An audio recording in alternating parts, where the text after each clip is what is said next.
লা ইলাহা ইল্লাল্লাহ ইল্লাল্লাহ লা ইলাহা মূল সমস্যা, ইল্লাল্লাহ বড় সমস্যা নয়। এখানে আমি একটা ভূমিকা দিয়েছি। লা ইলাহা পুরোটা মিলেই পূর্ণাঙ্গ কালেমা।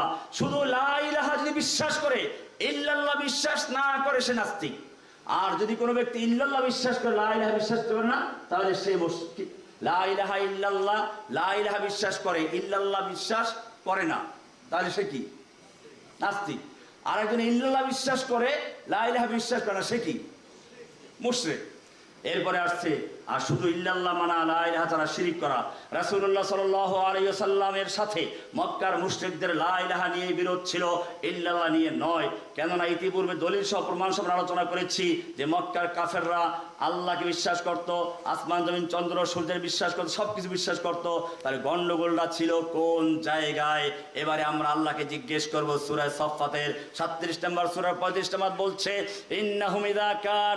ইন্নাহুম কানু ইযা কিলা লাহুম লা ইলাহা ইল্লাল্লাহ ইস্তাকবিরুন। যখন তাদের সামনে লা ইলাহা ইল্লাল্লাহ বলা হতো, শুধু ইল্লাল্লাহ সমস্যা ছিল না, লা ইলাহা আগে ইল্লাল্লাহ পরে যখন বলা হতো, তখনই তারা ইস্তাকবিরুন, অহংকার করত। তার মানে আমাদের জনবল আছে, অর্থ আছে, শক্তি আছে, কে পারে আমাদের সঙ্গে? এটাই হচ্ছে ইস্তাকবিরুন অর্থ। আমি এখান দিয়ে দেখিয়েছি মক্কার মুশরিকরা ইল্লাল্লাহ এর ক্ষেত্রে কোনো বিরোধিতা করেনি, তারা বিরোধিতা করেছে লা ইলাহা ইল্লাল্লাহর ক্ষেত্রে। তারা বলতো আল্লাহর অস্তিত্ব আছে, আমরা বিশ্বাস করি, আল্লাহর সিফাত বা গুণবালী আছে, আমরা বিশ্বাস করি, আল্লাহর কুদরত বা ক্ষমতা আছে, আমরাও মানি, আল্লাহর ইলম বা জ্ঞান আছে, আমরাও মানি, আল্লাহর ইন্তেজাম বা ব্যবস্থাপনা আমরাও মানি, তিনি আসমান ও জমিনের সৃষ্টিকর্তা আমরাও মানি, তিনি চন্দ্র সূর্যের পরিচালক আমরাও মানি, তিনি খাদ্য রিজিকদাতা আমরাও মানি, তিনি বৃষ্টিদাতা ফসলদাতা আমরাও মানি। যুগে যুগে মুশরিকদের সঙ্গে তাওহীদবাদী মুমিনদের পার্থক্য ছিল ও আর ই, ও আর ভি আর হি। উর্দুতে ভি আর কি? ওরা বলতো আল্লাহ ভি আছে, লাত ও উজ্জা ভি আছে। মুমিন বলে আল্লাহ হি আছেন, লাত ও উজ্জা নেই।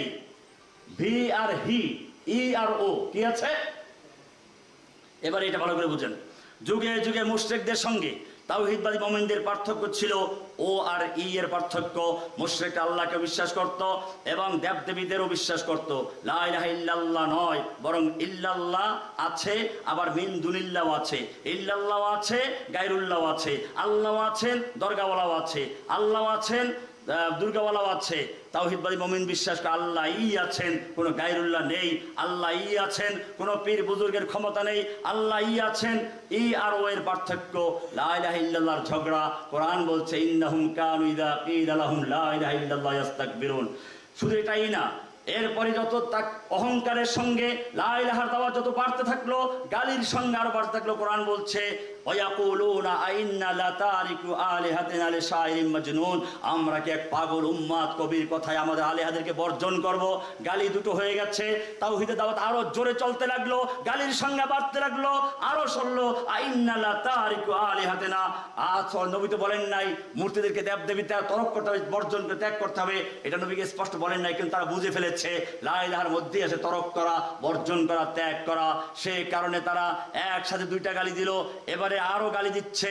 কোরআন প্রতিবাদ করেছে, তারা আল্লাহর নবীকে মাজনুন বলেছে। কোরআন বলছে আপনি মাজনুন না, নুন আল কলমি আমা ইয়াসতুরুন মা আনতা বিনিআমাতি রাব্বিকা বিমাজনুন। আল্লাহ প্রতিবাদ করেছেন। তারা শায়ের বলেছে, আল্লাহ বলেছেন ওমা আল্লামনাহু শিরা ওমা ইয়ামবাগি লা, না আমার নবী কবি নয়, তাই কবিতা শিক্ষা দেও নাই। এরকম ভাবে নবীর পক্ষে আল্লাহ বলে যাচ্ছেন, নবী দাওয়াত দিয়ে যাচ্ছেন, দাওয়াতের গতি বাড়ছে, গালির সংখ্যা বাড়ছে, গালির সংখ্যায় আরো সংযোজন। জাদুকর মিথ্যাবাদী ওয়াজিবু আন জাহুম মুনজিরুম মিনহুম ওয়া ক্বালাল কাফিরুনা হাযা সাহিরুন কাযযাব।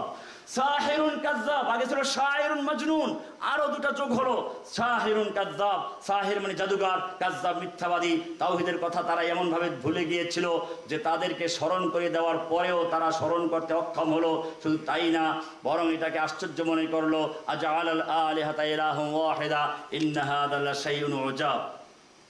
এমনি ভাবে আল্লাহর নবী দাওয়াত চালিয়ে গেলেন, তাওহীদের দাওয়াত চলে আসলো। আমি এখানে দেখাচ্ছি, শেষের দিকে যান, এই পৃষ্ঠাটার শেষে। এখানে আরো একটি বিষয় স্পষ্ট হয়ে গেল যে যেভাবে আল্লাহ সুবহানাহু ওয়া তাআলা এর সমস্ত সিফাত বা গুণাবলীকে স্বীকার করার নাম তাওহীদ, তেমনি ভাবে গায়রুল্লাহর ইবাদতের সমস্ত কিছুকে অস্বীকার করার নামও তাওহীদ। মুশরিকরা তাওহীদের বক্তব্য যত বেশি শুনবে, শিরকের আগুন তাদের কলিজায় তত বেশি জ্বলবে। অতএব শিরকের গতি বুঝতে হলে তাওহীদের দাওয়াত বেশি বেশি শোনাতে থাকবেন, দেখবেন যে ওদের গদি পারে কেমনে।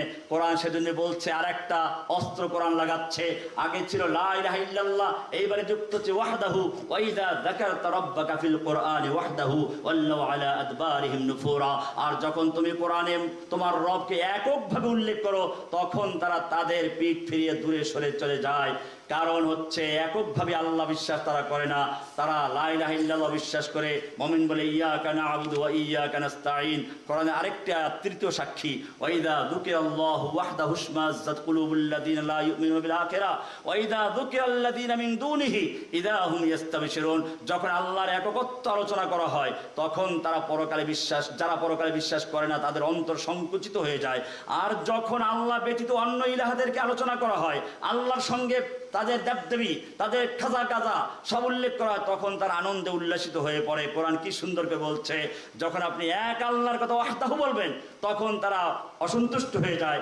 আর যখন আল্লাহর সঙ্গে তাদের সেই দেবদেবীর নামগুলো যুক্ত করবেন, তারা খুশি হয়ে যায়। কারণ তাদের সেই ভায়া মাধ্যম এটাই ছিল মূল রোগ। তারা আল্লাহ বিশ্বাস করত, কিন্তু আল্লাহ বিশ্বাস করলেও তারা শিরিক করত। আল্লাহ তারা বলছেন, ওরা যখন তাওহীদের দাওয়াত শুনতো, চিল্লাচিল্লি করতো, বলতো এটা শোনা যাবে না। ওয়াকাল আল্লাযীনা কাফারু লা তাসমাউ লিহাযাল কুরআনি ওয়ালগাউ ফীহি লাআল্লাকুম তাগলিবুন। সূরা ফুসসিলাত 26 নম্বর আয়াত, 41 নম্বর সূরার 26 নম্বর আয়াত।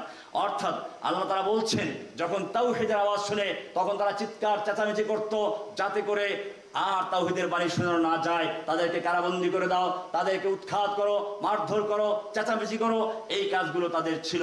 এটা বহু পরীক্ষিত একটি টনিক। এদেশের তরিকাতপন্থী পীরপন্থী ভণ্ডপীর যারা আর কি, তাদের মুরিদদের কাছে যখন কোরআন হাদিসের আলোকে তাওহীদের আলোচনা করা হয়, তখন তারা বিরক্তি বোধ করে। তাওহীদের আলোচনা করলে ভালো লাগে না, কোরআন শুনতে ভালো লাগে না। আর একটা দেখবেন কি, তারপরে বলেন মন ভরে না।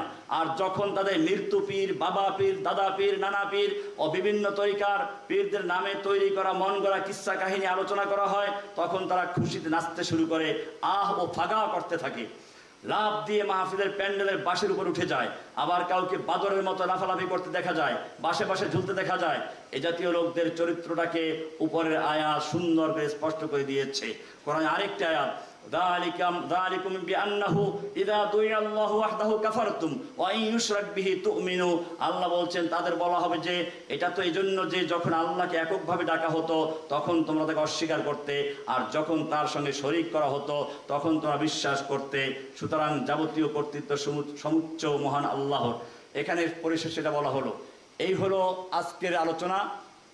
লা ইলাহা ইল্লাল্লাহর অর্থ পরিষ্কার করা, লা ইলাহা ইল্লাল্লাহ বলতে কি বোঝায় সেটা পরিষ্কার করা, এবং মূল সমস্যাটা কোন জায়গাতে আলোচনা করা হয়েছে।